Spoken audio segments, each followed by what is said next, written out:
नमस्कार, हमारे चैनल में आपका हार्दिक स्वागत है। ओम श्री गणेशाय नमः। सकट चौथ पर श्री गणपति की उपासना से सारे संकट दूर हो जाते हैं। इस पर्व पर माताएं अपने संतान की लंबी आयु और परिवार की सुख समृद्धि की कामना के लिए उपवास रखती हैं।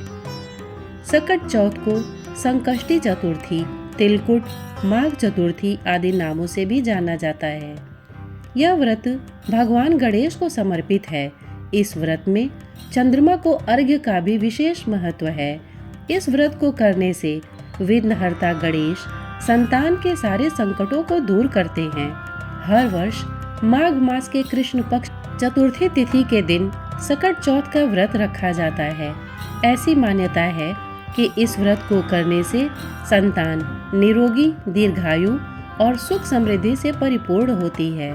सकट चौथ पर श्री गणपति की उपासना से सारे संकट दूर हो जाते हैं। इस पर्व पर माताएं अपने संतान की लंबी आयु और परिवार की सुख समृद्धि की कामना के लिए उपवास रखती हैं। मान्यता है कि इस व्रत को करने से संतान के ऊपर आने वाले सभी संकट दूर हो जाते हैं। इस साल सकट चौथ का व्रत 29 जनवरी को रखा जाएगा। आइए जानते हैं व्रत का शुभ मुहूर्त। चतुर्थी तिथि प्रारंभ जनवरी 29, 2024 को 6:10 पर। चतुर्थी तिथि समाप्त जनवरी 30, 2024 को 8:54 पर। चंद्रोदय का समय 9:10 पर। देश के अलग अलग हिस्सों में चंद्रोदय का समय अलग होता है। आइए जानते हैं सकट चौथ व्रत की पूजा की विधि। सुबह स्नान ध्यान करके भगवान गणेश की पूजा करें। इसके बाद सूर्यास्त के बाद स्नान करके स्वच्छ वस्त्र पहने। गणेश जी की मूर्ति के पास एक कलश में जल भरकर रखें। धूप, दीप, नैवेद्य, तिल, लड्डू, शकरकंद, अमरूद, गुड़ और घी अर्पित करें।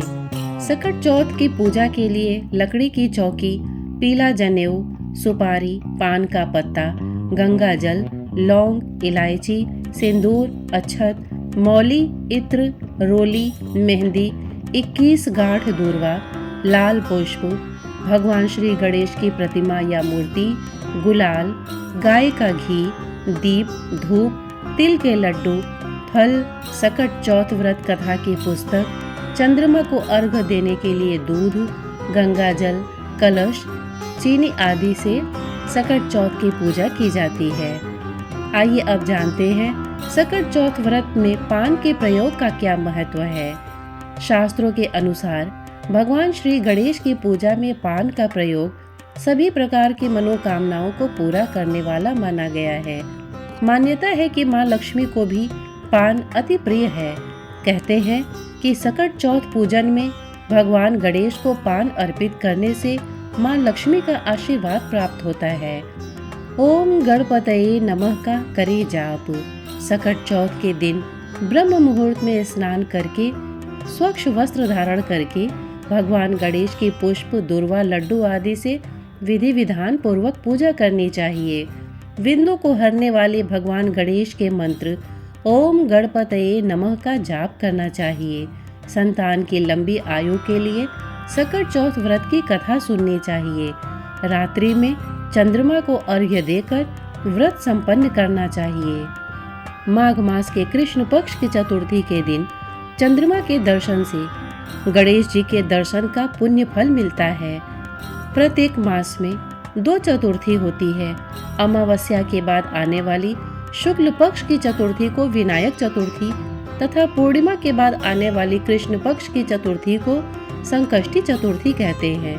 नारद पुराण के अनुसार माघ मास के कृष्ण पक्ष की चतुर्थी के व्रत का बहुत महत्व है। श्रोतागण, प्रस्तुत जानकारी आपको कैसी लगी हमें कमेंट करके अवश्य बताइएगा। साथ ही इतने धैर्य से इसे सुनने के लिए आपने अपना बहुमूल्य समय दिया, इसके लिए आपका बहुत बहुत धन्यवाद। नमस्कार।